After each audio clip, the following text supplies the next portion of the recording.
Selanjutnya ada pasar derivatif. Nah, pasar derivatif ini apa sih nih? Pasar di mana instrumen keuangan yang derivatif dari aset dasar, seperti saham atau komoditas, diperdagangkan.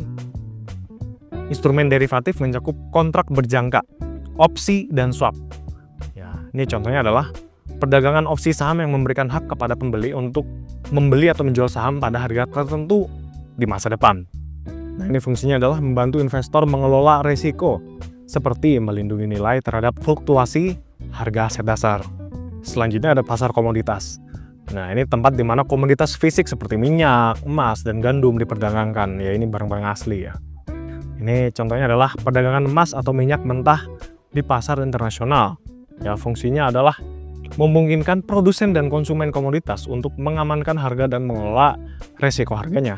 Selanjutnya ada pasar valuta asing atau forex. Nah, ini nih, pasar di mana mata uang berbagai negara diperdagangkan. Pasar ini merupakan salah satu pasar terbesar dan paling liquid di dunia. Jadi perdagangan mata uang, ya ini contohnya adalah perdagangan mata uang seperti dolar AS dengan euro gitu. Ya, ini fungsinya adalah memfasilitasi transaksi lintas batas dan membantu perusahaan serta investor mengelola risiko mata uang. Nah, kalau ini khusus yang muslim nih kayaknya agak dilarang ya, agak haram karena itu kan uang ya. Uang itu nggak boleh dibisnisin gitu. Tapi kalau non muslim saya kurang tahu hukumnya gimana. Tapi ini kalau forex, jadi contohnya adalah misalnya dolar AS itu contohnya gini ya.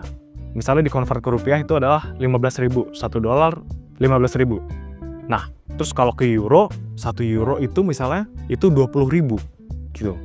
Jadi bisa dikonvert tuh ke euro. Nah, dari perbedaan nilainya itu bisa buat keuntungan gitu. Selanjutnya adalah penyedia pasar modal. Nah, ini ada Bursa Efek Indonesia atau BI, ada Kustodian Sentral Efek Indonesia atau KSEI. Nah, saya bahas dari BI dulu. BI adalah lembaga resmi yang mengatur dan memfasilitasi perdagangan efek di Indonesia, termasuk saham dan obligasi. BI adalah bagian utama dari pasar modal Indonesia dan berperan sebagai platform di mana sekuritas diperdagangkan. Nah, produk yang ditawarkan BI ini ada apa aja nih? Ada 4 ya. Yang pertama, ada saham perusahaan yang terdaftar. Yang kedua, ada obligasi korporasi dan obligasi negara. Yang ketiga, ada Exchange Trade Fund atau ETF. Yang keempat, ada derivatif seperti indeks saham. Nah, kalau Kustodian Sentral Efek Indonesia apa nih? Ya, KSEI adalah lembaga penyedia jasa penitipan kolektif dan penyelesaian transaksi efek di pasar modal di Indonesia. Nah, perannya adalah mengelola akun rekening efek untuk nasabah, perusahaan dan institusi yang berinvestasi di pasar modal. Nah, ini ada selanjutnya ada perusahaan sekuritas, ada Bank Indonesia. Nah, dari perusahaan sekuritas dulu nih. Apa sih perusahaan sekuritas? Perusahaan sekuritas di Indonesia adalah perusahaan yang terdaftar dan berlisensi untuk membantu investor membeli dan menjual saham, obligasi, dan instrumen keuangan lainnya di BI, ya, atau Bursa Efek Indonesia.